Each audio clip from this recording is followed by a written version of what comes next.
For this activity on polar coordinates, you are going to use the graphic provided to put in your x and y values as you move between each point. So looking at the example here, all of them will start at point A, and these are relative coordinates. Absolute coordinates would begin with 0, 0 all the time. As you move to the next point, when we move from B to C, B is now your new 0 point. So you're only recording the movement from B to C. So again, each one, you're just looking for those x and y values. For all of them, you'll have this half-inch light grid space. So as we look through our start point at 0, 0, as we move from A to B, we are moving 1.5 in the x direction, and we are not moving anything in the y direction, no up and down for this one, so 0 goes in here. As we go from B to C, no movement in x, we are just moving up a half-inch, so it's B 0 and then 0.5.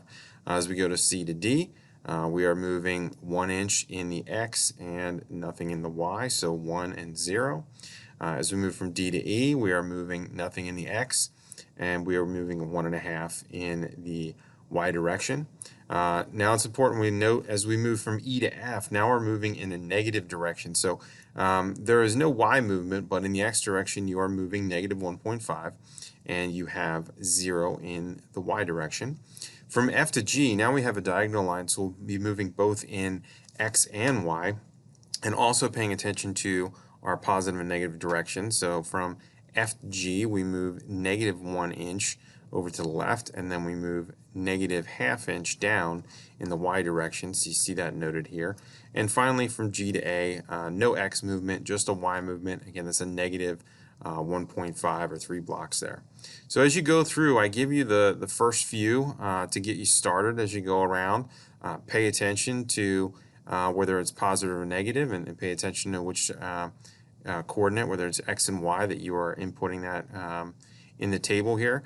As you fill this out, you'll be using PDF Cabinet. Please use the text or type tool. Don't handwrite that in so I can actually read these. Then the second one, you do have some angles. So again, I give you that first angled line from B to C, where you have 0.5 in the x direction and 1.5 in the y.